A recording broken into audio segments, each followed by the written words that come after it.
Sunday crew. Geeking out is what we do.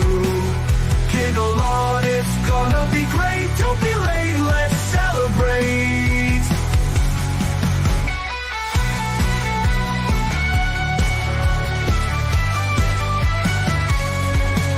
Science fiction on a screen so bright. Old classics and the new delights. The unapologetic geek will lead the way, with facts and fun to fill your day. Discussing every detail, every frame, from the eerie to the loud and the tame. Gig along with all that's great. Those Sunday vibes you can't debate. Tug along with the Sunday crew. Geeking out is what we do. Giggle on, it's gonna be great. Don't be late, let's celebrate.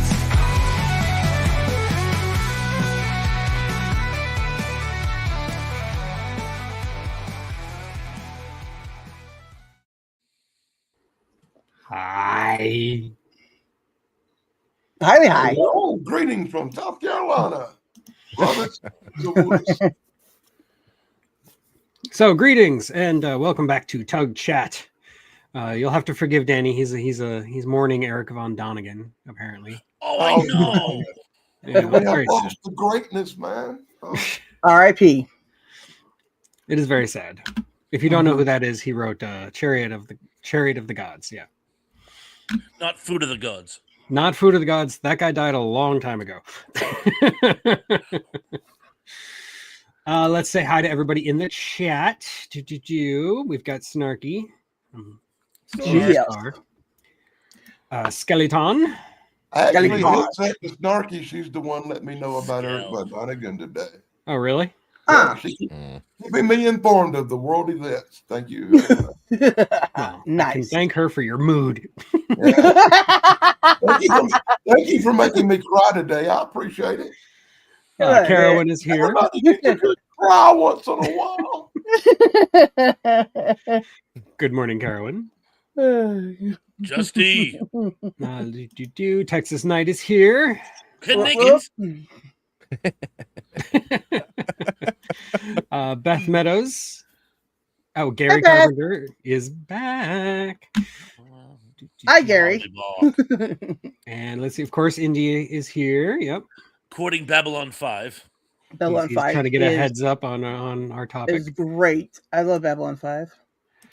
They want to Tracy marry Roth Myers is here. Always good to see you, Tracy. Hey. Bubba. Tracy will be on EV later channel. today. Yes, hello. They have great food. Oh my gosh. Donald Kunzer is here.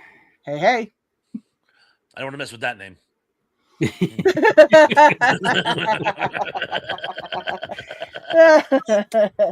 And Slasher Fred is here. All right. Slash. And yes, also rest in peace, TK Carter. Oh yes, I posted that. Really? yesterday. I was Yeah. yeah. Oh my god! I have a surprise mention because tonight we're going to be talking about forgotten classic TV shows and movies, and he's in a gem. But Oh, is yes, he? rest in peace, Mr. Carter. Yeah, he was in everything. Oh my god! I know. He's He's like, I looked up his filmography the other day when he died, and I just like, there's Thank just you, so Tracy. many things. because I was Somebody trying to just find texted this me- gem, somebody just- and then I found he was in somebody everything else just texted me too. just now. Somebody just texted me just now. The guy, don't forget the guy from Grateful Dead died too. Oh yeah, the Grateful Dead guy also died. Yeah, No. Which guy? I don't remember his It name. said Yeah. Weird. Weirdo, Yeah. Mr. Weirdo. Yeah, weird. Yeah. Oh, Jeff Not Weird. weird. I'm just weird. It's real far away. I can't read it that good. Oh no, Indy, he wasn't Southern Comfort, but this is a sitcom, a TV show. I did like Southern Comfort though. Okay. It's drinkable. Bob Weir. Yes, Bob Weir. Bob thank you. Weir. Oh my God. Mm. Do Oh, you know that in Cape Cod, a weir is a fish trap? Yes. I ain't gonna tell you what that is in South Carolina, boy. It's like being a family show and all. awesome. My dad actually grew up in San Hmm. Francisco. Well, actually, he grew up in Indiana, but at one point he lived in San Francisco right across the street from where the Grateful Dead were like doing their rehearsals, like in the early days of the Grateful Dead. So I have a tiny little family connection to the Grateful Dead. I saw them live twice. I don't remember a damn thing. So Oh well, I saw them live a couple of times. I enjoyed their show. I like Pink Floyd a lot better. no, I like Wow. Grateful Dead because it feels like when you go to their show, they're just picking up on the same jam session that they've been playing for 20 years, and they just haven't stopped. Yeah, that's a good way to look at that. I like It's that. pretty fun. But yeah, Pink Floyd is a better show. I will give you that, Dan. Of course. Well, the thing about it is, I saw Pink Floyd and the Grateful Dead like in 1982 or 83. Oh, at the height. And all these years later, I remember a lot about the Pink Floyd show. It just left an impression. And what I remember about the Grateful Dead is somewhat laid back and boring, just to say it. Too mellow. It's not for sobriety. Yeah. Well, like you're talking to me and about sobriety back then. Anyway, this is a family show. We're here to talk about space battles. And it's Justin for the win. She knew it. But yeah, we'll talk about it tonight. Very good, Justin. Very good. If you don't remember a Grateful Dead concert, you enjoyed it. I mean, I guess I must have because I don't really remember. It's kind of like me with Fish, but anyway. Very I similar. remember it was the only concert. Well, never mind. It's like you said, it's a family show. One of the best concerts I ever went to. It was the Weird only Al. concert I ever, let's say, it was the only concert I ever went to where the band was distributing party favors to the audience. Nice.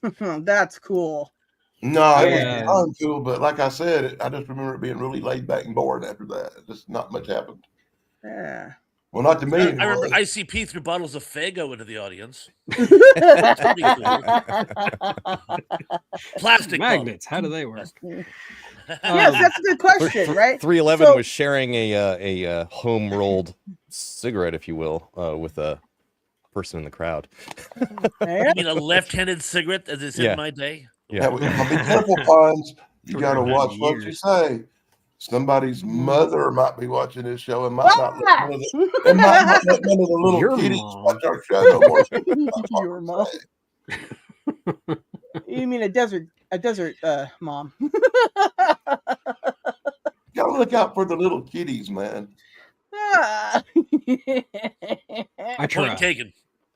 Okay, Little so kids at adult And, age. and after the Just say show, no. I'll explain. After the show, Pons, when we're backstage, I'll explain that in your window to you later. I'm sure there's more to that story, but to be continued. To be continued, yeah. we can talk about it tonight for sure. Moving forward, space will. battles. But space battles. battles. I've got a video dropping at 2:00 my time, which is 3:00 thrash time, on Invasion of Astro Monster, which is a Godzilla movie, obviously.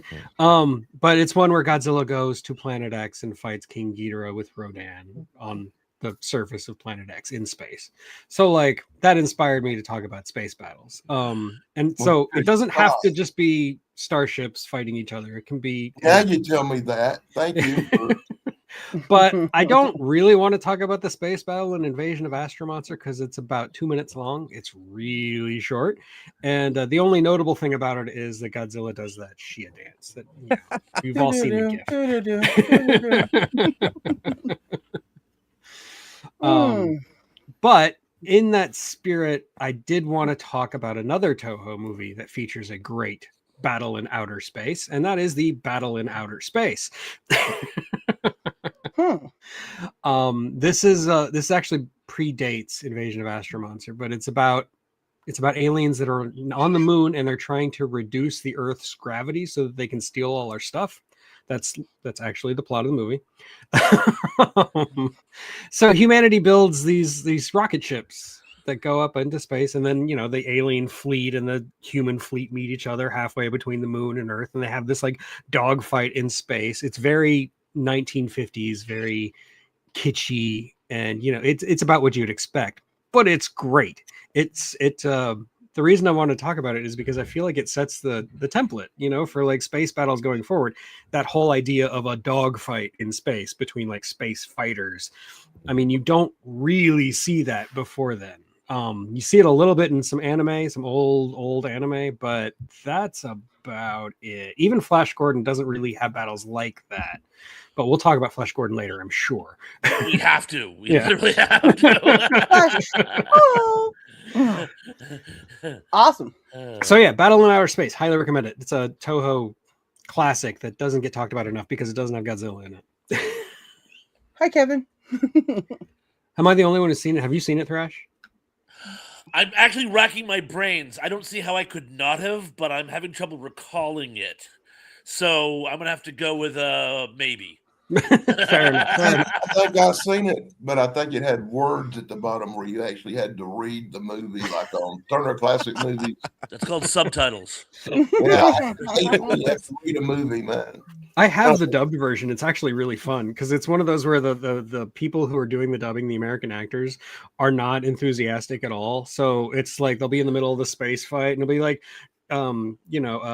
shoot down the mothership, and the guy will just be like, shoot down the mothership. It's really funny. Awesome. Oh. And yes, I love the Godzilla dance too. Apparently it's controversial. I don't know why. It's great. Wow, there's a lot of comments I missed. I gotta Yeah, people are very very animated today. yeah, Yes. very contributing today. Yay for contributing. And Yeah. hi, Kevin from Entertainment Headquarters.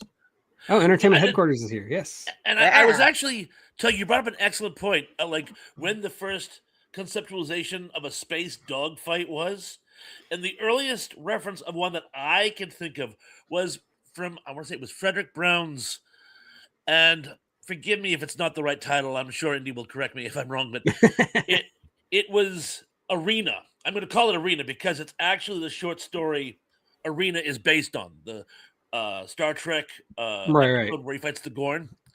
Ah. And it's what happens is there's this dogfight between the aliens and the humans fly single man ships. And I guess he was a World War II vet, so he envisioned it as sort of like the Marianas Turkey Shoot. And just as the two engaged, the aliens step in and try to save both sides with a single combat. That's the first reference to space dogfight that I could find. And that would have been from 46, 47, 48, around there. Okay. Just I throwing mean it that. Yeah, I'm not surprised. Like that was just an off the cuff thought that like Battle of Outer Space was just the earliest I could think of. I'm sure there's more. Oh, well, it just I was thinking of it too because I was trying to think how far back space battles go. And you're right about Flash Gordon. They were basically more like light cruisers or PT boats as opposed to. Actually, Yeah, it was more like ships fighting each Yeah. other, like sailing ships fighting each other. okay. I'm going to check this back before I spout my mouth off. Go for it. But yes, Toho did make some great films beyond Godzilla. I highly recommend Matango with the Mushroom People. Ah, When I'm tell me frozen. more. You're frozen again, Thrash. I'll pop out and come back in. But also, Toho actually got to start making war films. Well, Yes, they did. Yeah. Anti-war films, and some of those are absolutely amazing. And also, they made most of the Kurosawa movies. So, Okay. somebody asked about anime. We can do anime if you want, Donald. I don't think there's any on my list, but anime is perfectly appropriate. They got great space battles in anime. I just never thought of I it. don't. Okay, I had to check my facts because I don't trust my brain no more because I'm old. But the first space battle was in Buck Rogers in 1928. Flash Gordon did not come out till 1934, some years later. Yeah, that's So- true. I knew Buck Rogers was first. Okay. Well, there you go. That's cool. Good fact. I had to double check. Because when I think Buck Rogers, I think that really cool show with Gil Gerard. It's hard to think back that somebody else played Buck Rogers in the 20s. Yeah, but it wasn't until like Buster Crabbe in the late 30s. I don't remember who did it in the 20s. Yeah. Welcome back, Pons. We missed Glad to you. be back. Okay, so Sarah, I brought Yeah. you here for a very specific reason, and I'm sure you're going to tell us. Birds, right? Yes, the birds. Okay. So my favorite bird battle in space is obviously with in Star Trek, right? There's so many in there that it's great. Bird of prey. Yeah. Well, yeah, there's that, right? And then you get the Romulan birds. You know what? Never mind about the birds. Okay, let's just talk about space. Anyways, one of my, I mean, there's so many to start with, but I'm gonna start with this one because it's one that I don't think a lot of people talk about. It's one of my favorite, like, Space War sagas. And there's when they're in Deep Space Nine when they're fighting the founders, right? And, there's tons of space battles there. Some are just amazing, but one in particular really stands out is when the Breen destroyed the Defiant. That's a I good didn't one. see that coming, Yeah. man. I didn't see that coming at all. No, alone just that quick, right? That was amazing. And also, what did Breen look like? Okay, but anyways, yeah, dude. I mean, the whole saga of the Dominion War with all the ships and everything, and the Federation's taking heavy losses too, which is pretty amazing. Klingons are taking heavy losses. The Tashiar, and the other Dominion or Cardassian stuff gets wiped. The Obsidian Order get wiped out too, right? It's just crazy. But like I said, man, that Breen weapon, it just like you shoot it, it just gone like that quick. It's like that's even better than the Borg. Yeah, that was really like on my list. I actually have just the last 2 seasons of Deep Space Nine. It's basically just one extended battle. That's It's amazing. one And there's giant so saga. much good stuff going on. But yeah, so the many Breen moments. weapon was a null field or something like that. It Yeah, sucked yeah, all yeah. the energy out of the ship, so it wouldn't function anymore. I was But- so unaware that we could include TV shows in our list. We can include TV, yes. Mhm. You did not. You need to start texting me the parameters. Yeah, he's not on Facebook. I asked these questions. Some of the best space battles ever were in TV series. So All the good ones were in TV series. That's why I've had such a hard time putting together a list. Mhm. Even Yeah, though that she's on the subject of Star Trek, I will say probably one of the best space battles in all of movies comes from a Star Trek movie where they're fighting the cloaked Klingon ship. And I thought Star that Trek was 6. not from the TV series, from the movie. Yeah, Star Trek 6. Yeah, Where like the Understood cloaked Country. Romulan that can fire when cloaked, and No, Yeah. it's a Klingon bird of prey. It's a Klingon bird of prey. Crack. I heaven, let's I thought that flip was- the dogs of war. I thought that was Star Trek 5. Undiscovered No. Country is what you're talking No. about? Well, Star Trek 5 is the one where Undiscovered Country is God 6. needs a Oh, spaceship. 6. I'm sorry. I know people Six tend to is- forget about 5, which I Oh, understand. I'm sorry. I don't had know why. my bad. I had the Cybok's wrong amazing. number in my. Didn't everybody love Cybok and God needing a starship? I did, ooh. I think Star Trek 6 was more a mystery in space. Yeah, I'm sorry. Yeah, the Undiscovered Country, the battle at Kittimer. It's Is part of war. And it's Yeah, all did these- you know Nicholas Meyer was a Sherlock Holmes fan? I mean, it was pretty obvious. But the only good part of that movie, no doubt, was the space battle with the cloak ship. Oh, it's great. Oh yeah. Yeah. That saved the movie. Yeah, like I was saying in the green room before we started, this list could just be about Star Trek. We could list all the greatest Star Trek space battles. There's so Never battle many. Wolf 359, boys. Wolf 359. Yeah. I see. Yeah. Normally I would have started off with that one, but everybody does that, and I have already like 100 times. I was like, but I never get to the Breen weapon, which is actually slightly better in my opinion. Didn't see The it coming. entire DS9 Dominion War was just amazing. Yeah, there's that's a literally great- like the Yeah. biggest fleets you've ever seen fighting each other in that Yeah. whole series. And it's like, and I mean, you could even like compare it to like Star Wars as far as the size of the battles that The occur scale in and that, the scope the and scale of it. everything. Yeah, it's amazing. So When I Yeah. was doing Oh, my yeah. research, because I didn't want this to turn into a love letter to Star Trek, even though I'm fine with it. I wanted to like have broader horizons, and I had to dig through so much material on Star Trek. It was like doing a report on World War II and not mentioning Germany. It was Right. like, Oh, yeah. I don't think that's possible. I don't think it's possible. I swear to God, if you space and space battles, it's hard to not have the top 90% be something from Star Trek over Mhm. 60 years of them being out, Yeah, I mean, there's plenty of good So back to the battles TV on Babylon series. 5 and stuff too. The original Star Trek episode where the Romulan cloak ship comes across the neutral zone and starts attacking Balance of terror. outposts. That Yeah, one-on-one that's battle between Captain Kirk and the Romulan captain was always the first one I remember for really in-depth space battles that you got into. that one when I watched as a kid, right? I thought was pretty amazing that the guy put one of his dead crew members out there to try to fool them. I thought, why would one whole body somehow fool them? That would just Speaking of go. World War II, that's stolen from an old World War II movie about a battle with a German submarine. Literally, Actually, that's No, it is. stolen. Like, Almost shot what for a shot. plagiarism. actually in more than Yep.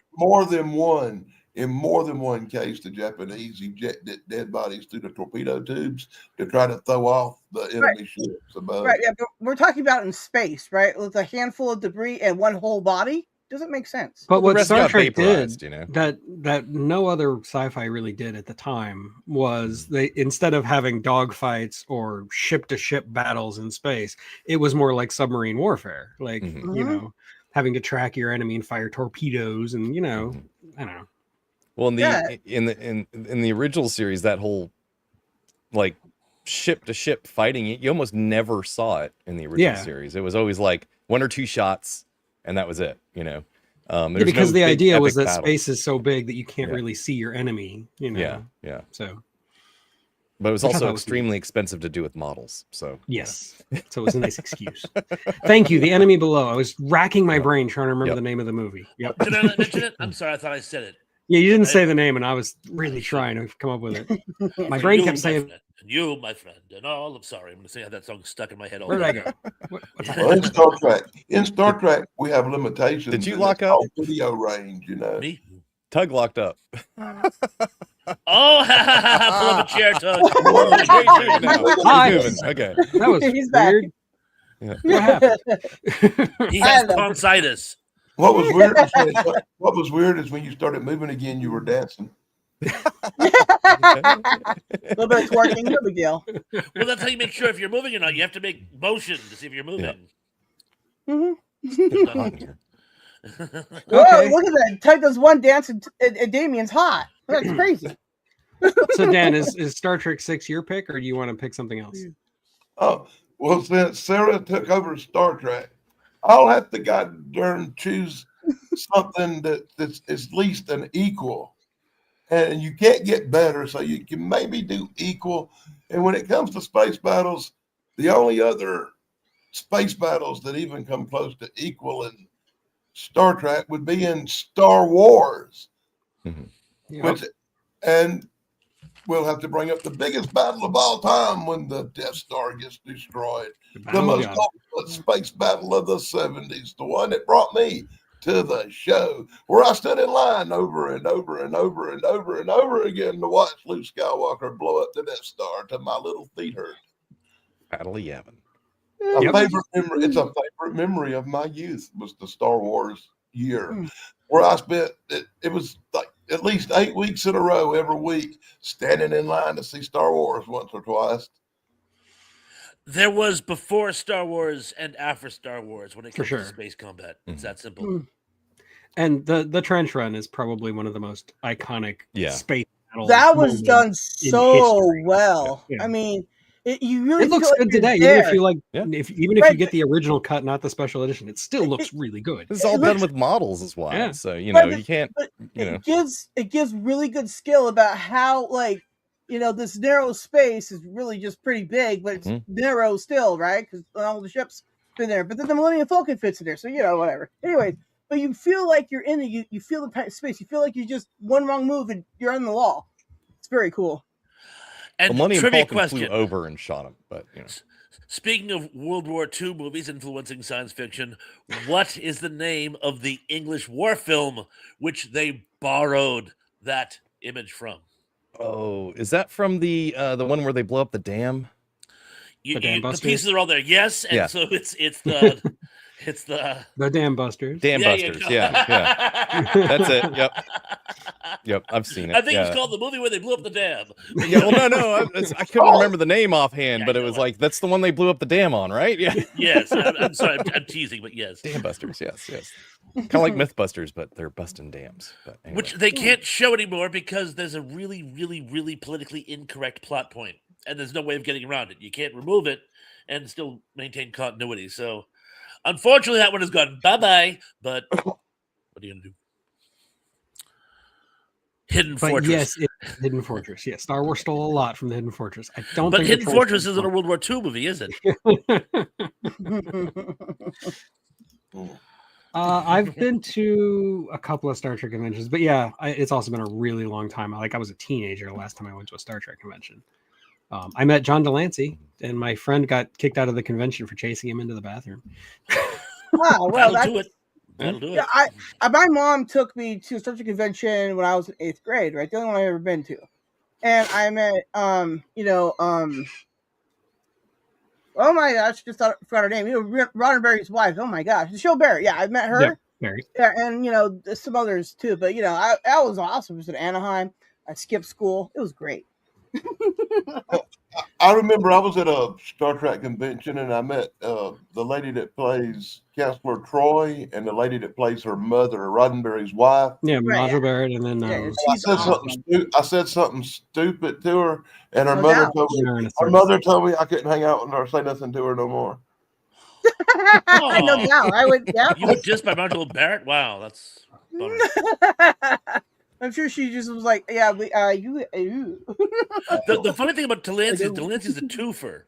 I love Star Trek inside fans jokes. love him, and he was also on Breaking Bad. So all the Breaking true. Bad heads love him too. So he's like And- an iconic geek character. And so do all the people that are bronies because he's in that too, in My Little Pony. Gamers also like him because he's in a lot of Assassin's Creed games. Yes. But I 6 just like degrees of him. John Delancey. Yeah, I'll be honest though, when I and he met, actually got to start in soap operas, I think. when I met Maria Stralis and Mm. and Miss Roddenberry, I did get their autographs. Well, that's cool. Oh, that's cool. I didn't have money to do that, but we did go. We did talk to her briefly because I'm just sort of ran off for the thing and just acted like I was special. Anyways, and I said words. It was really cool. You are special.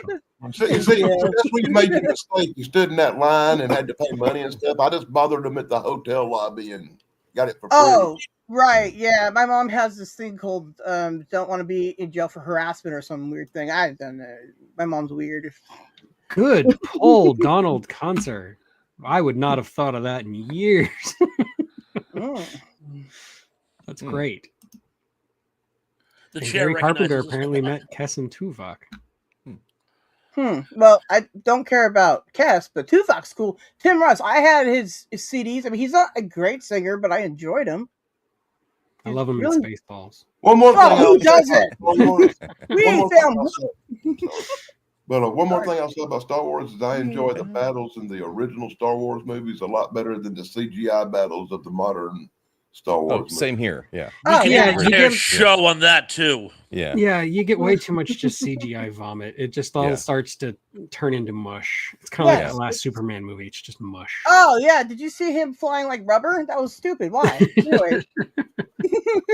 So I don't like it. Anyways. What about the storyline? My eyes are bleeding. I don't know. It's just something about like the industry that I still don't completely understand. It's still cheaper to make practical effects than it is CGI, And they look better. and it It looks is? better, and Yeah. everybody likes it more, and yet Mhm. they don't do it. They stuck with CGI. Because Yeah. I heard that's why they've completely stopped, in most cases, stop motion. It's just too easy to do stop motion looking computer graphics in actual stop motion. And That's they what I also heard. stopped doing stop motion a lot because it's so time consuming. Yeah. Oh, yeah. will It What can it drag. comes years down to do a What movie. it comes down to, sadly, is studio economics. It's just even though it's expensive to do CGI, it comes out in the long run to be a lot cheaper than all the practical effects involving man hours, paying somebody 100 hours to build a model, and then you stop motion it for another 500 hours, and it comes into financial problems in the long run versus economical CGI real quick. That's Plus- actually a pretty good point, especially since Yeah. they're notorious for not paying CGI artists very much. Mhm. So Yeah. It's Well, I mean- quicker more than anything is what it comes Yeah, down And to. I on think top it is of that, quick. you They got can speed, turn. They you know, can the speed. churn the movies, you know, The movie gets faster. out a lot faster. Churn Well, that sludge. Yeah, Yeah. Why do I want it out faster if it looks like garbage? The storyline's awful. Like, why? Because Do people you will think pay that's to what I watch want? it. That's what Disney does now. But I look, will dude, say what that is Star Disney? Trek did a really good job with, like we were talking about the Dominion War. That's almost Yeah. entirely CG. Yeah, it's Yeah. But almost it's all really CGI, well yeah. done. Yeah, Oh yeah, It's yeah. I because remember. they did it right. You know? Yeah. Yeah, I Yeah. remember like watching news after they did Star Trek Deep Space Nines and TNG's stuff on UPN 13. Anyways, Mhm. they would show them blowing up the models and all this stuff, and then when like Voyager happened, I don't remember them blowing up any models. And then Enterprise happened, definitely don't remember any models being blown up. But Trip got pregnant, so that was weird. I love that episode. There's a I lot know, of right? Enterprise episodes I See, love. unfortunately, the Mhm. best space battles that happened in Voyager was in the Year of Hell episodes, Yeah, Oh, yeah. where they were getting their butt kicked the whole time. It wasn't. It was yeah. kind The of Year bad. of Hell parts 1 and 2 is Yeah, really see, good. Yeah. them were the best space battles, but it's like a wrestling match where the good guy loses. Oh man, Voyager also showed off some really bad CGI, like in Yeah. that species whatever that were Yeah. like the Wow. enemies of the Borg. Yeah. Species why 8472. why Yeah, you were bring awful. that up? that was really Why? bad CGI. Oh yeah, that was awful. I mean, Oh. ooh. And the My- Gary Carpenter, by the way, if you're interested in Ray Harryhausen, stay tuned for my channel in February. I'm doing an entire month on Ray Harryhausen fantasy. movies. Oh, Snarky's right. Year of Hell. Now, that was also good space battling there. Stupid I think timeline that's what we were stuff. just talking about. that's what we were just talking about. So keep up. Right, yeah. Keep I up. was going to say, Sarah, try to stay with it. Hey, look, I'm in California. I'm in the past. I'm catching up, okay? Okay, Yeah. so Thrash, have you gone yet? I have not. Well, then it is your turn. I am ill prepared. I have no concept of space battles. I'm kidding. Didn't buy it for a second, dude. My list is kind of all over the place, by the way, because again, I wanted to bring some variety and not make it the Star Trek show. Although, again, kudos to Star Trek and all its wonderful contributions to science. But I'm going to open with one. I believe it was Mr. Donald that mentioned this earlier. I'm going to open with Battle Beyond the Stars. Excellent. Because while this had to be done on a Corman budget, I thought they got value out of every dollar that they spent. I thought the effects were remarkably effective. I love the fact that it's basically a carbon copy of the Magnificent Seven, right down to getting Robert Vaughn in the mix. Yep. I thought the variety of the aliens weren't like carbon copies of each other. They were all completely different. There was a great, and each one had their own little personalities and whatnot. They did something which I love is when there's actually two sides of a battle going on. There's the planetary conflict and the space battle going on simultaneously. When that's done properly, it's amazing. When it's done poorly, I'll bring that up later. And I think we all know where I'm going with that, but that's another story. And again, it was one of the perfect blends. Something that you have to get right in science fiction is you have to be able to care about both sides, even the villains. You don't want them to win, but there has to be some type of emotional investment. And I got to tell you, John Orico is one of my favorite character actors of all time. Totally devastated when he died in the first days of the vid. That's another story. But anyway, he was one of my favorite villains of all time and has one of the best last lines of all time. That is, and I quote, "I want to live forever." Famous last words. So yes, Battle Beyond. If you haven't seen it, go out and see it. I love It's a this movie, and I classic. thought it was amazingly well done. And it's tough to have movies where, well, spoiler alert, a lot of the good guys die, but each one has some very germane, emotionally connected point, and it doesn't get redundant. And that was a huge trick. The only good memory I've got of that movie is I was sitting in a chair watching it one day, and this is way back in the day when I was really young, and my grandma walked by, and she looked down at the TV, and she looked at me real funny, and she looked back at the TV, and she said, "My God, we come a long ways that John Boy Walton's flying around in space."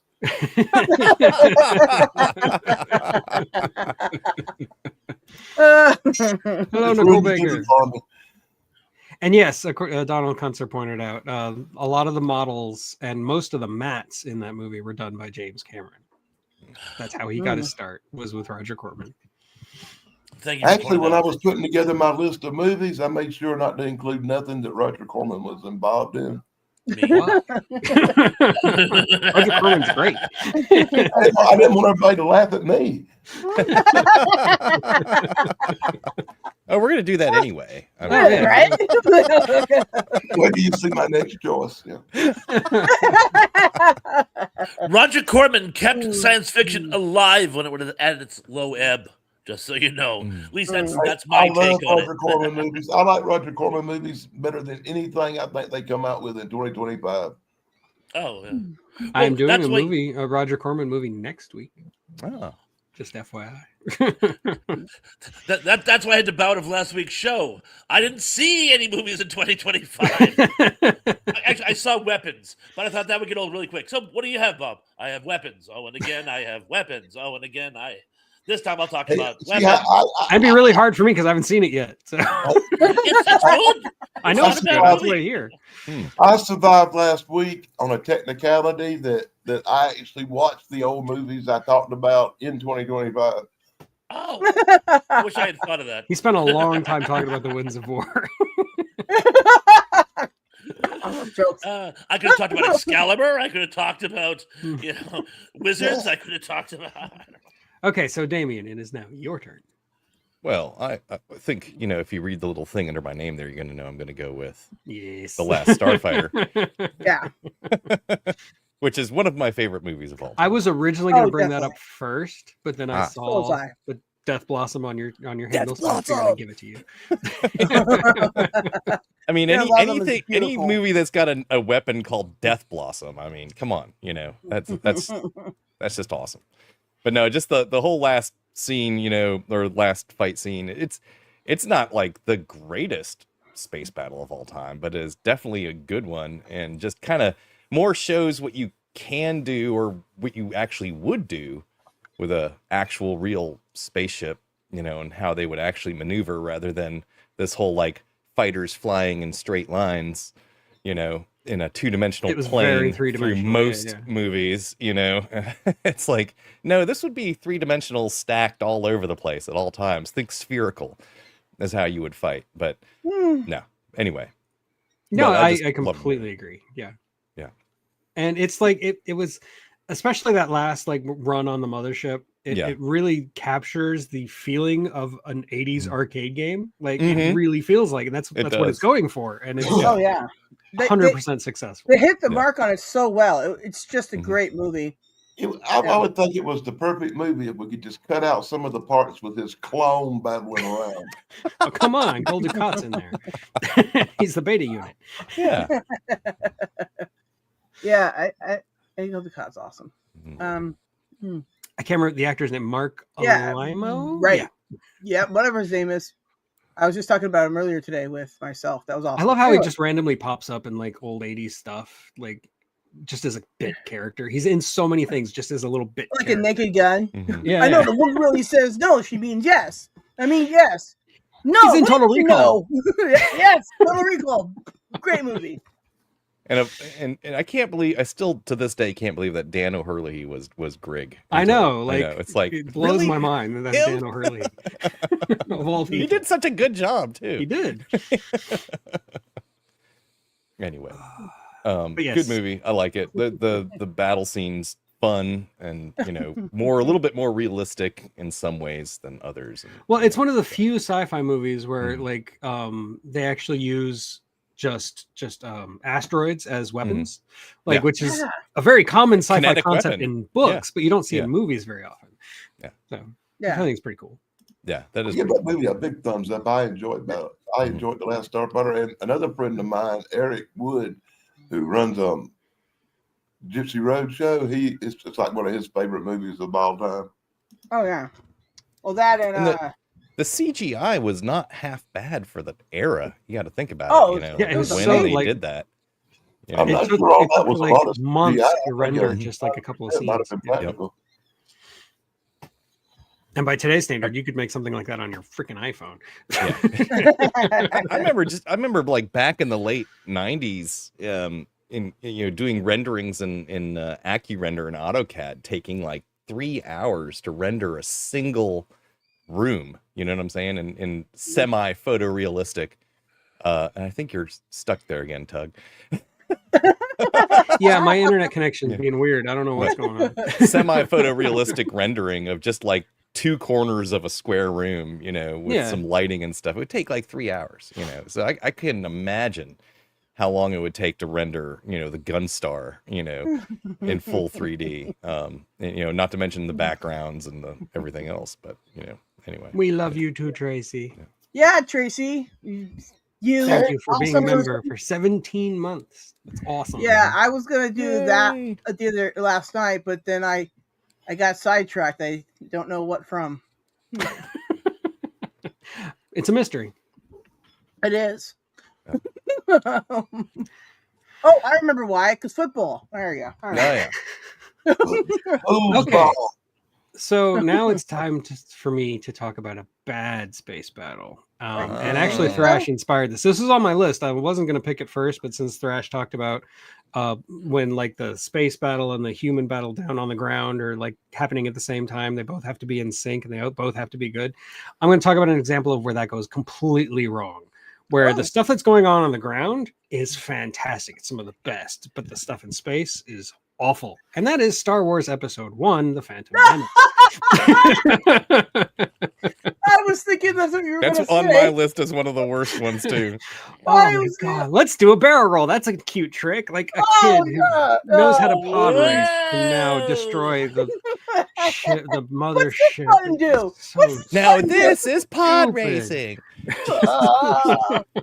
The worst part of this is not even the kid's fault that he has. No, I terrible feel bad dialogue. for Jake Lloyd. I feel real bad for him, He especially did after his what happened to best him with later. all that But, wonderful stuff that was written for him. you Anyway, know, did George you see Lucas that picked Stranger him Things? over Hayden Christensen. Why did he do Lucky that? Hayden. Or not Hayden Christensen. The kid from Haley Joel Osment. That's who I'm thinking. of. Oh, It's funny. I was picturing him. When Yeah. you said it. yeah, I don't know. I would have just seen him saying, "I see dead people," and then like killing them. I don't know. It Yeah, wouldn't your be good. career. That is, I'm gonna agree 100% with you, Tug. That is by far the worst. At least the space portion of it, the worst Yeah, space the battle in dichotomy is Star what makes Wars it even worse because ever. you've got like Yeah. one of Yeah. the best lightsaber battles in all of Yeah. Star Wars Oh. happening on the ground. Yeah, the greatest lightsaber battle ever with Duel the of the Fates worst playing. space battle that they could have possibly put together. Like, And, it's and, like, and they look, make it hokey look. and funny when Yeah. you're trying to like be really intense with the Jedi battle. Now this, as you said, now this is pod racing, and Yeah. then even the commander says something cute like, "Hey, that was a lucky break" or something like Yeah, that. yeah. Yeah. He comes flying out of the hold. Woohoo! It's like that's not even convincing, kid. Come on. And wait a minute. Wait a minute. Wait a minute. You're saying the stuff that happened in space was worse than the stuff happening on the ground with something called a Jar Jar Binks. I Jar didn't Jar see. Binks I did was not a- mention Jar Jar. I'm Yeah, not- Jar Jar's the- not there in the yeah. climax. Yeah. Yeah, thank God. So 3PO The whole is. movie And is he a keeps, house. sure he is. every time you see him, he makes The- like some Jar really Jar's in stupid the- pun, like, the- "Hey, what a drag." The Gungan fights out Oh, in the that's field. right. He's with the Gungan. I completely Yeah. forgot about the third part of that battle. Yeah, the battle droids and the Gungans. It was mildly really entertaining. Oh, really? Oh, my Yeah. God. I Interesting do occasionally idea. quote These that like they are broken. interesting idea. These little energy balls that like I mean it's like couldn't The you? big shield and all that Yeah. stuff. Yeah. They got Well, I they got think catapults and energy balls. It's like where did they come up with the technology for the energy balls, but not like Energy a balls. cannon? Delivery service for You know, Well, delivery anyways, of some when you- sort. When You know, live I mean, underwater, Like They're still inventing using cannonballs, but not catapults. cannons. Yeah. yeah, when you live underwater, you only think cannonballs, obviously. mhm. And, Yeah. and again, C-3PO coming up with those tortured puns every time he's on camera because he Yeah. accidentally got put in with the battle droids. I mean, Yeah. the idea Yeah. Oh, of like the aquatics of fighting droid army, that's great. How could you ruin that? Yeah. How could you well, like not? anyways, we're all going to need therapy after this show. Ooh. Oh, man. Well, I did everything I could to put that movie completely out of my mind. Thank you. Thanks for brought it up. You should watch it again tonight just to remember how bad No, that was. I watched them about 6 months ago, man, and I remember thinking, what happened? Star Wars Episode 1 is just so frustrating because it's got some really good highs, but so many lows. Oh. The lightsaber scene will always be incredible. Like the best of all of pretty much the best out of all. Yeah, I would say it's probably the but, best lightsaber battle. Yeah. Yeah. Well, I can't think of the guy's name, but he is a master swordsman to begin Ray with. Park. Yeah. Thank you. And he was just so amazing. And the fact that he was winning, fighting both of them, it was just like so amazingly cool. Yeah. And every time they cut away, it's like in the first Godzilla movie where Godzilla finally comes on screen to fight something, and they close the doors of the shelter. And I'm like, no, you know, I want to see that. Stop cutting away. But that's just me. And in also to Jar Jar Binks, I also feel bad for the voice actor who did him.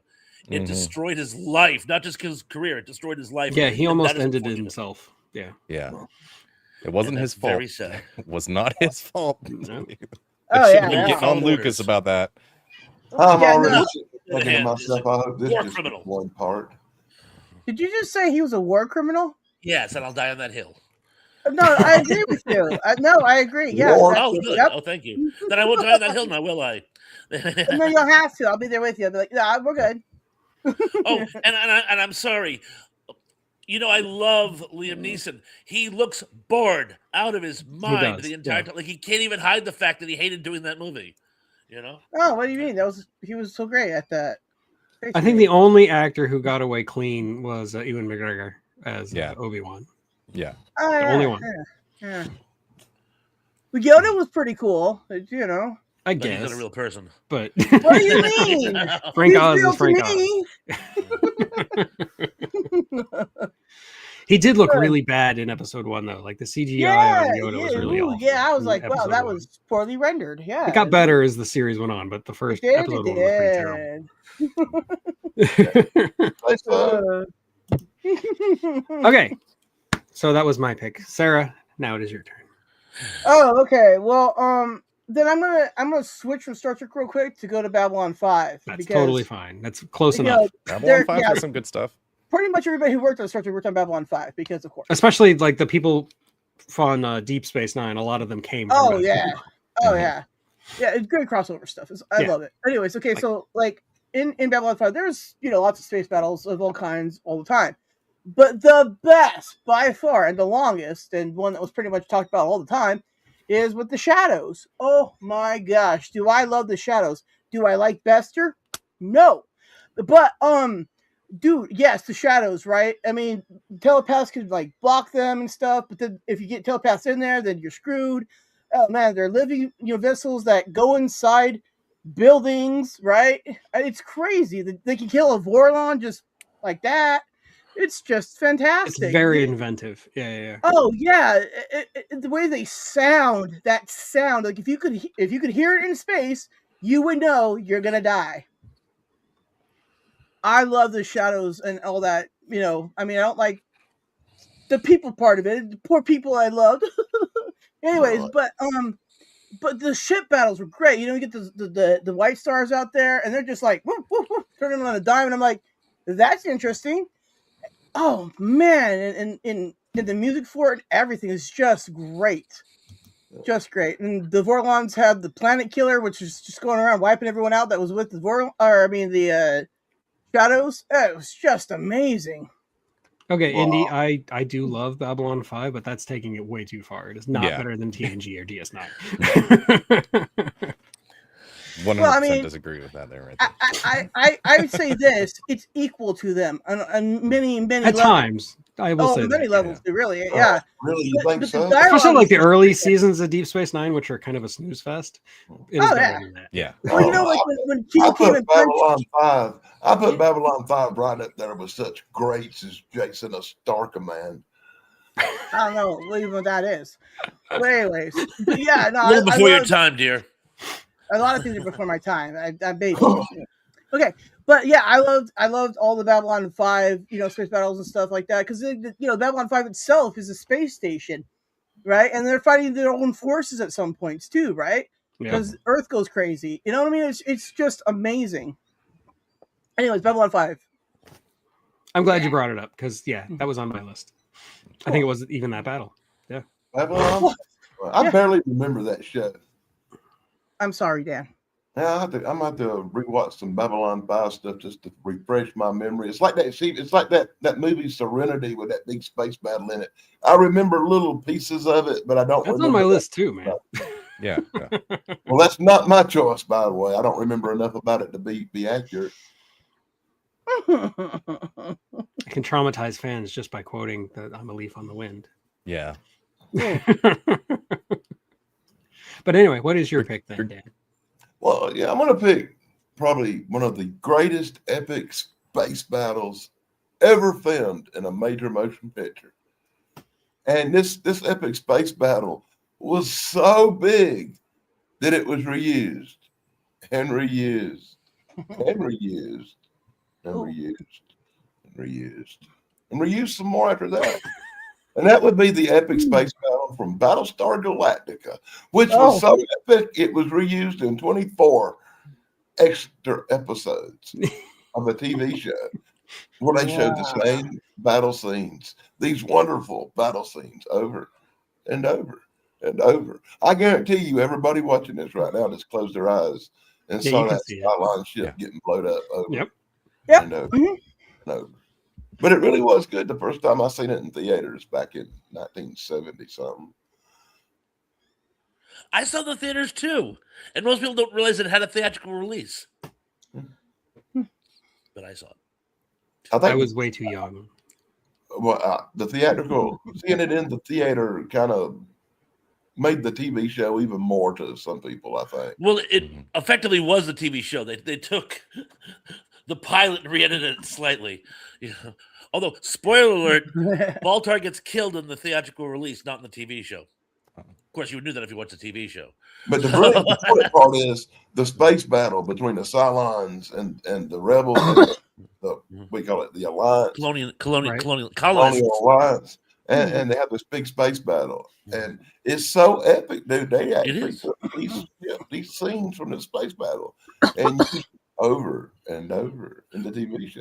Well, they use it in other movies too. Like there's a South African horrible movie about a generational ship, and they use footage from it for the special effects. The MST did a rendition of it.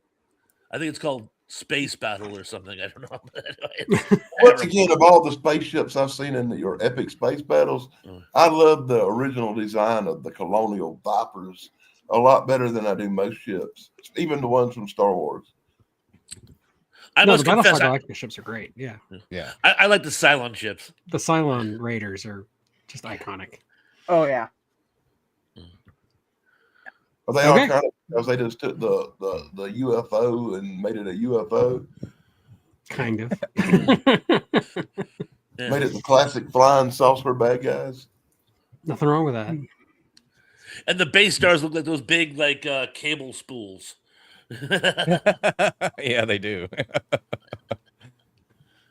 Yeah, I like that original 1978. The base stars kind of look like the Death Star's first stage of construction.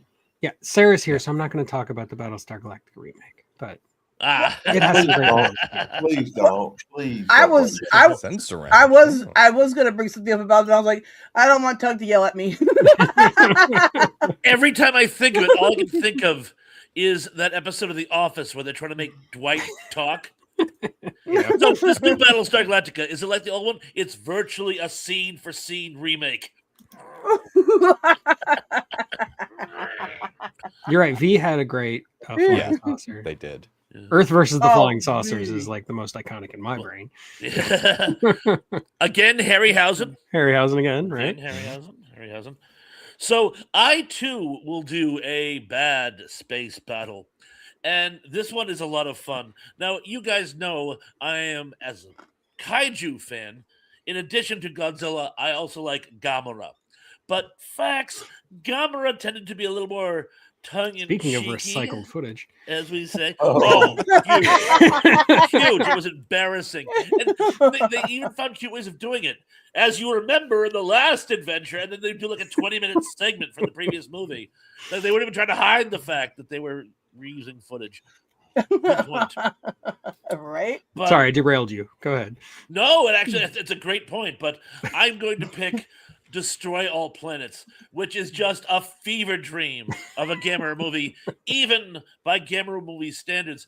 The capital ship of the aliens is basically it looks like a bunch of beach balls strung together on a hula hoop, right?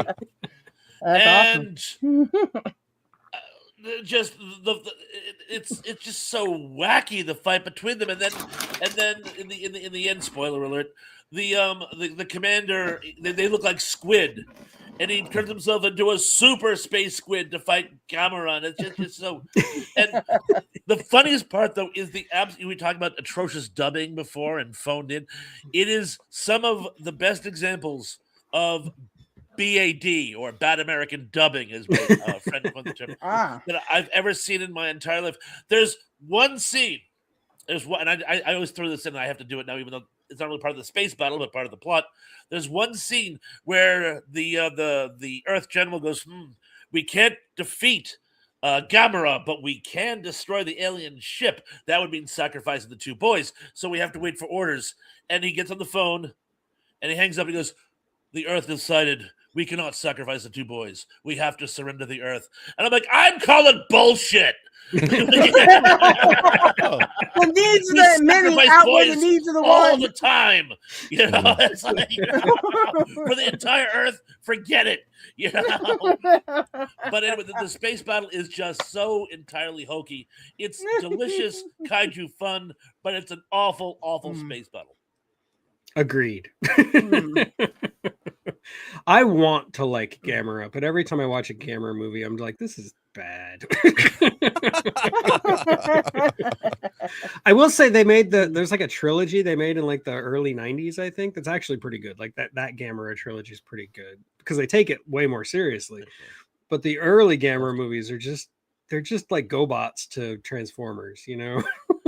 And for some reason, they always throw in a Gaijin kid just to make it more like international, and it's like, you know, and it doesn't work. All I can think of is, where do they find a 9-year-old who speaks Japanese? You know? Is Japan? Oh, quick trivia question: what famous actor got his start dubbing Godzilla movies?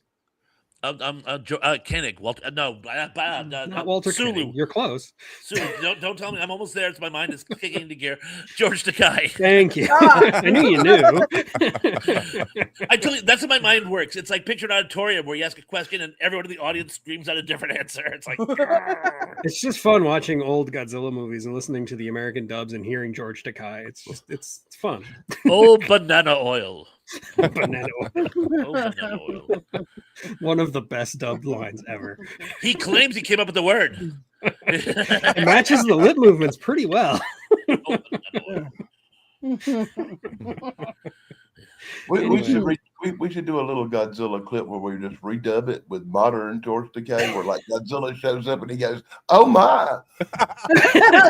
Oh my! Firesign Theater, when they were making a comeback in the 80s, that's what they were doing. They were taking old classic movies and then redubbing them with completely farcical lines. It was amazingly funny. When I wanted to make films like that, but it's a little bit I love Bad Lip Reading. There's a YouTube channel called Bad Lip Reading, right?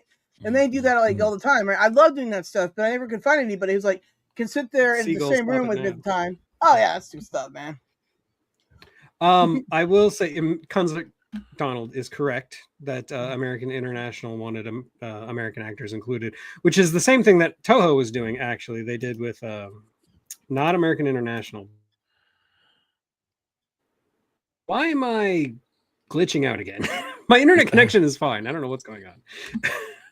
But yeah, Godzilla was doing the same thing when they partnered with Saperstein, and they had American actors like Nick Adams and stuff come in. So, Robert Dunham, who actually could speak Japanese. Yeah. Robert Dunham wasn't the most enthusiastic of the actors. No, but it was so funny. His Japanese was flawless. So Yep. they like to use him. There were stories. They would call him up to offer him a part, and he'd answer the phone, and they go, "We want to talk to Mr. Dunham ourselves. We don't want to talk to an interpreter." He goes, "No, I'm Robert Dunham." They wouldn't believe him. His Japanese was so good. True story. He lived like 2 towns over from me when he retired on Cape Cod, You've told me that before. Yeah, and Did will you? again. I know you will, which is great. I wish I'd said that. You will, James. You will. When you have a memory like mine, it's good to have friends like you around. That's the nicest thing you've ever said to me.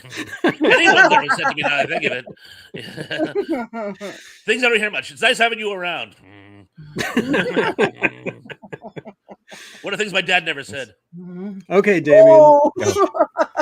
On that note, Okay, well, since I was gonna save this for you, Tug, but since I rewatched it last night, I kind of have to bring this one up. And we Go for were it. just talking about it a second ago.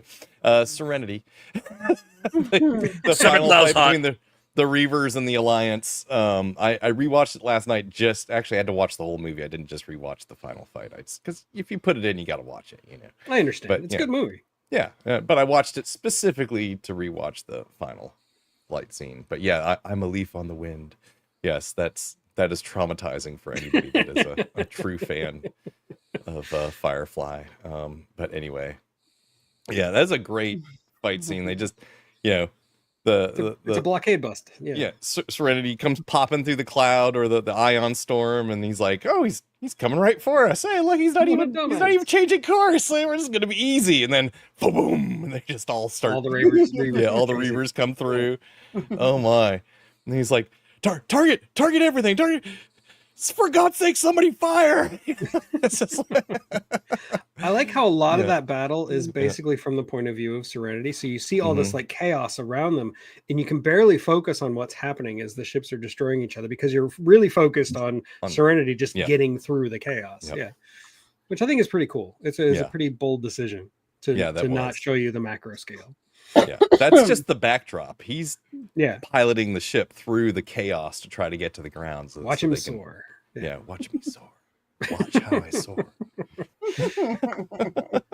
Anyway, that's just epic battles. It's quick, but it's still just an epic battle scene that's just like one of those that you know once you've seen it, you can't forget it kind of thing. So, and Yeah, it is. in fact- It's fantastic, and I know it's only like 5 minutes long, but in my brain, it's like an hour. yeah. Especially if you back it up and watch it again, and then back it up and watch it again, like I Again, did last again, night. again. Pause it partway through. Oh, I never saw that before. Anyway, Awesome. yeah, Well, thank you. That frees me up to talk about something else. But it's a great battle. I love it. yeah, excellent battle. Yeah. Mm. Yeah, you know, I really wish they had given that show more of a chance because it had everything. I was thinking that last night when it was over. I was I'm like, why did they ever cancel this show? I just was like, oh, they could have come out with a sequel to the movie, you know, or you know, made it into a movie series after that. But you know, Hello, Mike. Biggest thumbs up I got for that is I really like the guy that played the captain. He's amazing. Nathan Fillion. yeah, he's great. He's Yeah. perfect. Oh my gosh. And yeah, Godzilla and Gamera probably won't have a movie together anytime. They've been talking soon. about it for 40 years. It's Yeah. just never going to happen. If it happens, it'll be a long time from now. I won't live to see it. Godzilla, You know what? They'll probably Godzilla- mess it up if they do it, so probably just as well. Yeah. they made a movie with Godzilla versus Gamera. They could call it Turtle Soup. Gamera doesn't stand a chance. Yeah. Stupid flying turtle. Just cook him in his shell, you know. just flip him over. Just that's all you gotta do. Just flip him Godzilla's over. just gonna heat him up with his fire breath, you know, or No, whatever no. it is, lightning Godzilla breath. just needs to knock him on his back. He'd just be. Yeah. Gamera would be too busy trying to protect the children. Godzilla would just stomp on them. You know? I had a friend who said it best. He goes, think of how many times you actually see Godzilla bleed, huh? It's really tough to make him bleed. Count it on Gamera one hand, is the really. hemophiliac of kaiju. You Yeah. know, he's like a water balloon. Yeah, Godzilla would just, rip. Okay, so Play the shell game. my turn. Do I want to talk about bad or do I want to talk about good? You can go with that. Ooh. Okay, I'm going to talk about bad. We're going to talk about Superman 4 again. Oh. Oh, Yeah. First, you've got Superman and Nuclear Man fighting on the moon. So they Yeah, basically that- just had a regular fight scene, but they slowed it way down. And there's a couple of shots of Superman flying where you can see the strings. It's really awful, and the cinematography is it's migraine inducing. Hi, Tony. But it's better than the final battle, which is in outer space between Superman and Nuclear Man, with Lois Lane there, who is somehow not dead. And it's like the special effects budget ran out completely. It's basically like just cutouts of the two characters, Superman and Nuclear Man, and they're just like kind of punching each other. Nuclear Man yeah. grows his nails and tries to scratch at him. And Why do you remind me of things that are awful, Tug? I'm gonna have words with you in the DMs later. It's gonna be a therapy bill you're paying for. But you, Okay. you come up with this topic and you ran out of things. I didn't run out of things. My list was pretty long, but I just had to talk about Superman 4 again because this battle is just so bad. It's horrible.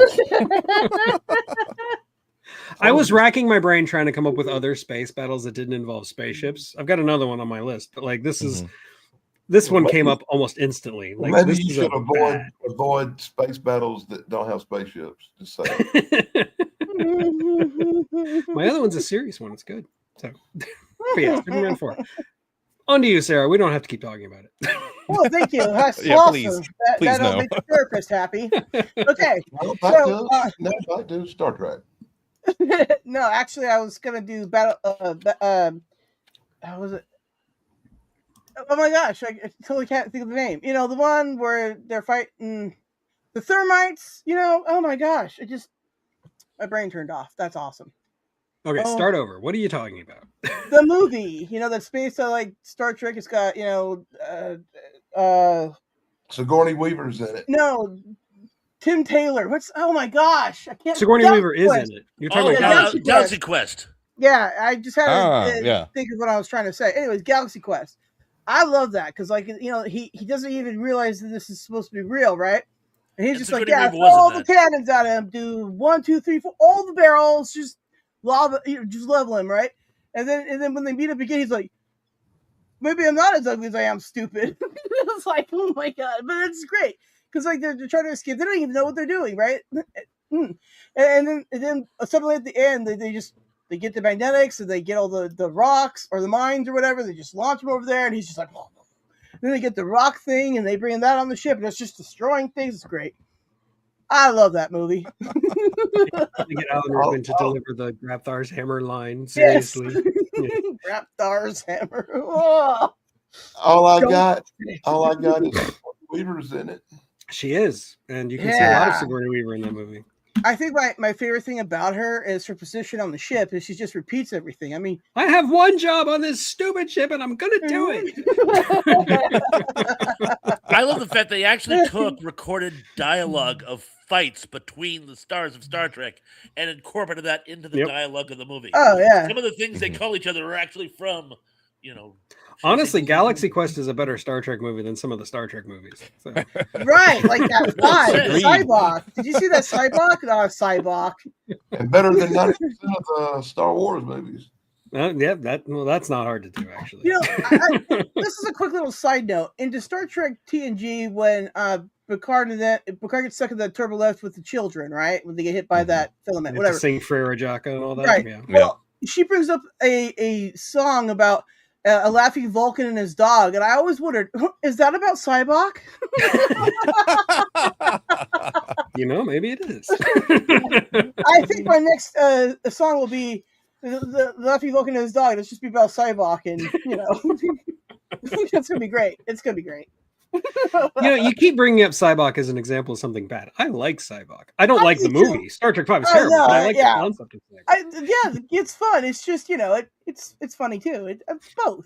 I like it. I get you. Yeah, I like it more than Star Trek, the first Sleepy thing. Yeah, see, I agree with Texas Knight. Cybok is a good character in a bad movie. But, yeah, I mean, you know. But anyway, Cybok. Anyways, but I always did wonder about that. Okay, sorry. I forgot what your pick was. We got sidetracked by Cybok. Galaxy Quest. Galaxy Quest. Right. Yeah, that movie. You know, I love Galaxy. Sigourney Weaver. Remember that? Yeah. Sigourney Weaver. Yeah. Yeah, Dan. That's a movie where like it's doing satire properly. Like you're satirizing Star Trek, but you're doing it in such a way that Star Trek fans eat it up. They love it. Mm-hmm. Like, you're not making fun of them, really. Yeah, you're joining into the same thing we all do. We go, but this part's cool. But did you see that? Exactly. Yeah. Yeah, that's one of the things I love about Star Trek. There's a lot of those moments, right? That you just kind of go like, well, why is Picard a child? Well, you know, transporter accident. Yeah, half the fun of watching Star Trek is just nitpicking it. Like, because you can nitpick the hell out of it. Yeah, you know, a lot of people don't want to watch Star Trek with me. They're like, we're watching this. I'm like, we've all seen it. Now, did you see this part here? They're just like... Anyways. Star Trek. Yeah, I like trying to make sense out of all the time travel rules in Star Trek because they're so contradictory. There are none. There are no rules. Do whatever you want. Depends on Lord of the Flies in space. In Star Trek, transporters and holodecks are the biggest problems. They're the biggest people killers, or people make her into things, or take over the ship. Anyways, don't go to the holodecks. Okay, don't use the transporters. You should be okay. I strongly suspect, Texas Night, you are talking about the X-Men, which, to my shame, I still have not seen.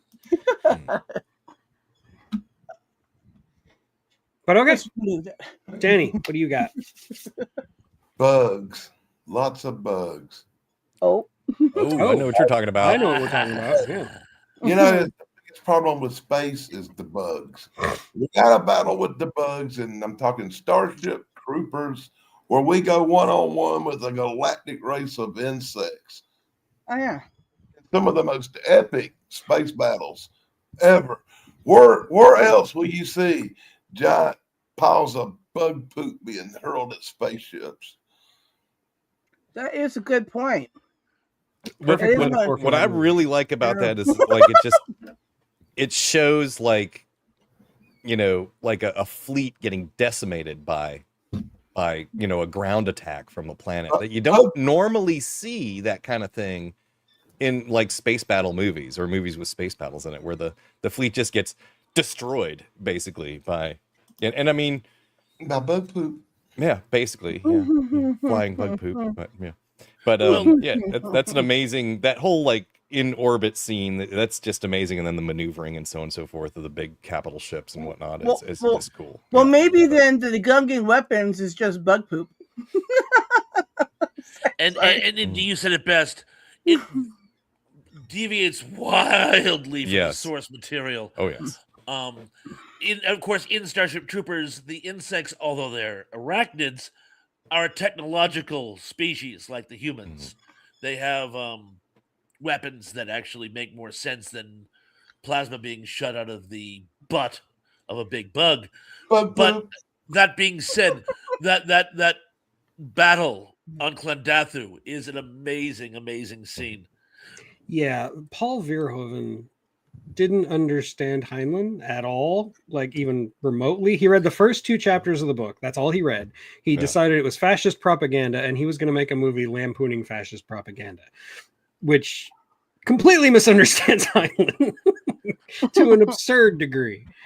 So yeah, I don't like to talk about that movie because I really don't like what they did to that movie. He didn't even bother to make the main character Filipino. I know. Crying out loud. You could have at least. You know. Hey, I didn't say it was a good movie. No, it's not a good movie. I just said it's a good battle. Good movie neither. We're talking about a movie where bugs on an alien planet shoot down ships with poop flying from projectiles of their butt. What a movie could this be? But it's a great battle sequence. Mm-hmm. And I do like the designs of the bugs. I think they look really cool. They were very cool. Yeah. And little things like when they're on the bridge having tea, and because of the artificial gravity being thrown off by it all pulls to one side. I thought that was a really slick move. I'm not even sure if the science matches up, but I thought it was actually pretty slick. Tug, you would know. I would know what? I'm sorry. I You what? spaced Huh? out. If a giant asteroid big enough to have its own gravitational field came close to a ship, would it throw the artificial gravity inside the ship off? Depends on what's causing the artificial gravity, but yeah, probably. I mean, artificial gravity isn't real. So, Yeah, we don't really have that. We're doing That's not hypothetical. really a thing. so we that's a hard thing to predict. Don't but, even have You a know- theory behind it. yeah. Because I was a science fiction buff in middle school, and a big surprise. And I had a science teacher who used to like drive up the wall because I would ask him questions about hyphypotheticals. It's like, I don't know. It's hypothetical. It's like that It's is not yet semantics at this explained by point. science. I guess the idea being the asteroid would have a big enough asteroid would have its own gravitational pull, and it might circumvent, cause the I wrote like a 20-page essay in high school after we read The Left Hand of Darkness by Ursula Le Guin, where I just basically tried to figure out how an Ansible could work, and I spent like 20 pages just trying to figure out how an Ansible could work. Would it work actually? Probably not. Yeah, Is that great you can do concept, something though. with like Does with, exist. sister particles? Just saying. What? Artificial gravity does exist. We use a spinning centrifuge. Yeah, the centripetal force thing, but that's different. That's Yeah. not artificial gravity. That's a centrifugal force. Centripetal force. Look it up and Google it. It's called artificial gravity, dude. Well, whatever. It's not But- the same thing. And it would have to be in a round ship. It wouldn't work in the ships they used. Yeah, It's- you're Well, talking like about in- 2001 yeah. artificial gravity. Yeah. Exactly. Well, yeah, but in Babylon 5, all Earthships spin to produce artificial gravity. And when That's they stepped true, on yes. board the White Star, they were like, "What? It's There's a gravity here? TV That show. forever. That forever." Oh no, I'm just saying though that TV show. right. But if you were using that as your artificial gravity, then yes, absolutely, an asteroid would throw off the gravity. Even anything small would throw off the gravity. So there's your answer to your question, Thresh. A moon. I thank you. But yes, for an otherwise appalling movie, the battle scenes in Starship Troopers are pretty hardcore. I do have to begrudgingly admit you're correct. So, Thrash, I guess it means it's your turn. Okay, I'm going to talk about Starship Troopers. No, I'm kidding.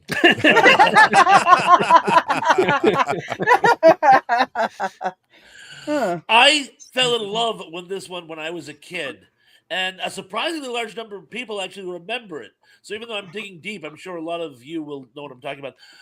Robinson Crusoe on Mars, which is Wow. one of and downright silly, the science involved, but it's such a great movie, and a lot of people attributed it to the growth in the American fascination with science, even though it was all a crock.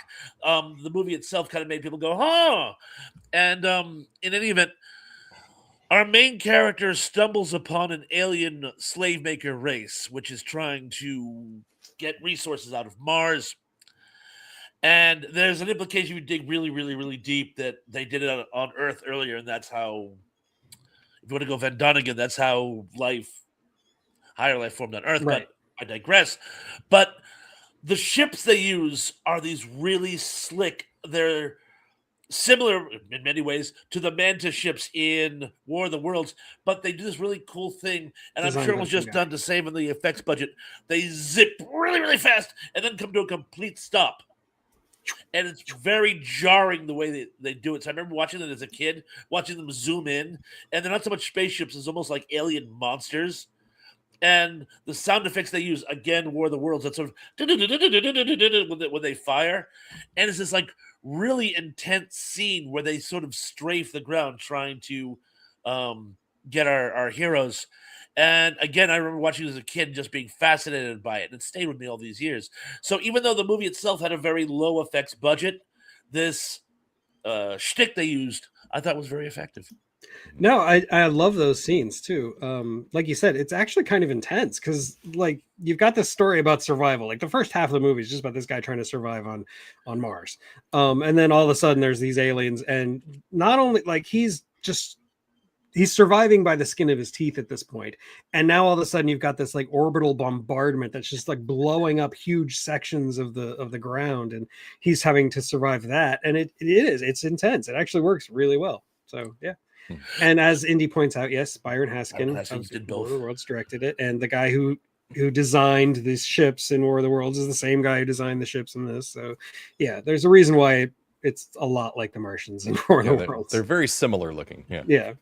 I love your retrospect on it, by the way, Tug. While we're on the subject, You know, Thank you. any movie that has the spaceships floating around on little strings is probably good. Yeah. And Thrush is right. The way they move, is actually kind of startling. it's really intense. Oh, Okay. Tug, you were the one who pointed this. I've heard it on this source as well. Supposedly, the language that Friday speaks in the beginning is an interpretation of ancient Mayan. Yes, it's an incorrect interpretation of ancient Mayan, but it's close. Albert Nizaki, thank you. I knew it was in my brain somewhere, but Anybody really know what ancient Mayan really sounded like? Not That's really. the problem, no. Yeah. But it's how people speculate it might have sounded. Yeah. Well, there are some tribes in the Yucatan that still exist that basically speak a version of ancient Mayan. Yeah, it's like an evolution. Similar. No kidding. It's a dialect of it. So I mean, there's dialect drift, so it's yeah. been, Exterminate. So we're not 100%. I was just gonna say that. Tug, I mean, Pawn, stay out of my head. Oh boy, whoever you guys are.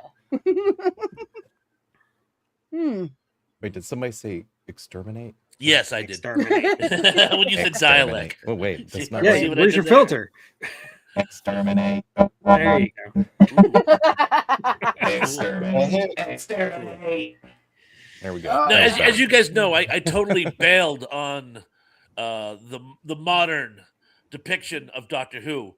But one thing there was this blurb I saw on YouTube where they make this girl get inside a dialect chassis to try to infiltrate, and they're always saying like the dialects have a very limited scope. Every word she says in the translator translates to exterminate. That's pretty funny. Say, I understand. I understand. Exterminate. I'm like, that's really clever. That's really... That's funny. I like that. Okay, Damien, what do you got? Okay, I'm gonna go with the Orville Season 2.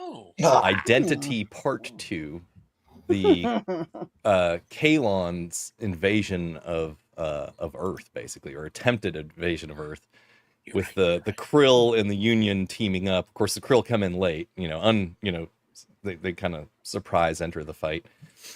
But that is just an amazing battle scene. I'm sorry I haven't brought up any bad ones yet. You guys are doing a really good job of that. So. Yeah, when I think of these stuff, I don't usually go to the bad ones. I go, oh, that was good. Yeah, I mean, I do have a small list of bad ones, but I think we've already brought up like 2 of them. But anyway, just that entire battle sequence is just, it's amazing. They just, and it lasts for a good while too. Yeah,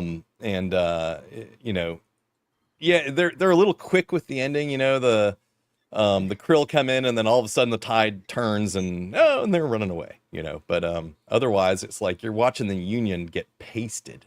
I mean, just completely. Has anybody else seen the Orville? Unfortunately. I love the Orville. That's a great show. I watched the first season. If you're a but I don't Star have Trek TV fan, anymore. you should be watching the Orville is all I gotta say. I did like it when I did watch it. It was great. Yeah, like Sarah, I only watched like a couple episodes, and I remember liking it, thinking it's better than a lot of modern Star Trek. But yeah, like Picard. What was that? I didn't actually I didn't get completely hooked, so I didn't see the whole thing. Okay, well, I highly recommend season 2. Season 1's really good, but season 2 is even better. There are some dud episodes, as with anything. Yeah. But season 2, especially when you get into the Kalons and what they're doing, and you find out that I'm not going to spoil it for you anyway. I did spoil that they attack Earth at some point, but there's nothing you can say could spoil that show. I'm sorry you didn't like it, Dan. Not like it. Saying I didn't like it is an underestimate of the word. I can't believe I watched as many seasons as I did. I expect nothing less from you, Dan. Not to digress, but I have to put on Donald. That is an amazing fun fact that Victor London, who played Friday in Robinson Crusoe on Mars, actually wrote music for the movie. Yeah, and he used to actually sing that song like afterwards, like he would go to like night shows and stuff, and he would actually sing that song. Yeah. Wow, that's a really cool fact. He loved it. He loved that song. You put on a good one too, Indy. That he's actually. I'm sorry, Indy. Bite my tongue. Tug. Freudian slip. I take it as a compliment. I told him. I told Higher you praise Tug than that earlier. be. So there you go. The first on-screen depiction of a Klingon was Mr. London. That's true. Victor London was the first Klingon. Yep. Well, one of the first Klingons, technically. In that episode. Yeah. If you want to call them things Klingons. Back when Klingons just had the hairy eyebrows and the dark skin. Is that Yes. John Kalikos was in that episode as well. and the goatees? Okay. Yeah. That Anyway. that was silly. They didn't have a big budget back then. They had to- They accomplished most of their aliens with makeup and big ears. That was. And the Oh, next fake generation wasn't antenna, that much you know? better. A lot of the Yeah. effects were just changing the ears or changing something on the forehead. Like Yeah. the Bajoran is And- like the laziest alien design ever. What are you Yeah. talking about? They That were earring's creaky, amazing. Yeah. Their paw's strong. Oh my gosh, Bajorans. And the only difference between Vulcans Mhm. and Romulans is like the crest on the forehead. They really like doing stuff on the forehead. And even still, the Romulans themselves have like 3 different like species of themselves living on that planet, and then there's the I don't understand how the Vulcans and all them are cousin related planet thing people. I don't get it. You know what? I'm gonna stop. The story goes, what happened was when Vulcan was like reimagining itself as a logical society. all the ones Right. that The weren't Romulans logical broke off. Yeah. Right, but then why don't we know? Because the Vulcan database is advanced, so why don't we know about all the other Romulan casts? Like at all? Like we just heard about them when Shinzon took power. Like how? What? And then they have some weird drilling ship. What is that? That doesn't even make sense. Sorry. Oh my gosh. Okay. Star I Trek. could engage and go on, but we're out of time. Yeah. Sorry. Literally. More feed. Mhm. Not just What do you guys think? You want to do this topic again next week? Sure. Oh wait, I won't be able to. I was like, Damien doesn't really matter. Yeah. No. Yeah. Well, now you can use TV shows and you can use bad ones. Yeah. I Okay. will compile my list. Okay, we will do this one more week. We'll do this next Cool. week. And yeah, I have a video on Invasion of Astro Monster coming out soon, like I said. And Thrash, Danny, Sarah, and I are going live again later tonight. Yes. What's the topic? I don't even know. forgotten movies and TV shows that are actually good. I have forgotten so many, so that'll help. All right. And then I don't know if Circuit and I are doing anything this Tuesday, but definitely Thursday's show will be about Spaced Out Thursdays, which I repurposed the thumbnail for today to that. It's awesome. All right. So yeah, it's gonna be great on Thursday. We're gonna have a lot of fun, space related for sure. I will be a lot more prepared next week because this week when you come You always out, have to be. I didn't have all the info, and I kind of felt like Burt Gummer in Tremors 2, and I was grossly unprepared. Well, you did fine. And you're right. I have forgotten my brains. brain. What is brain? What is brain? Brain and brain. What is brain? Brains. I still have a few on my list that I really wanted to talk about, so I want to do this again. So Yeah, sounds good. Somebody better bring up The Expanse next week. Is all I gotta say. like I said, I haven't seen it yet. Oh, crap. One of these days. One of these days. There's a really good fight with the Rocinante and some. In a, what was it? Okay. Yeah. Anyway, yeah. Very. And I little. also don't think we've talked about the best Star Trek battle. So No. I think Pons is being summoned. I was avoiding Star Trek because it was brought up so much already. So yeah. Look, there was a conversation that took place on Facebook, and so I was told to Star Trek. Yeah, Sorry. that's why she's here. I know. I figured she'd get them You all. can't right? not talk about it as discussed. We can't not talk about Star Trek. Yeah, sorry. Star Trek. It's the thing. It's mm. Mhm. Okay, so well, I gotta go eat lunch and all that stuff. So I never Ciao for had now. breakfast. Thank you and good night.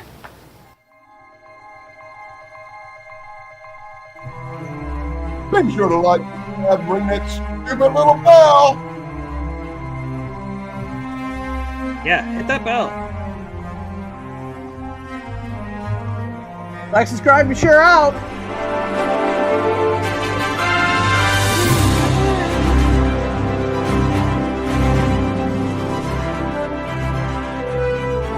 Sigourney Weaver.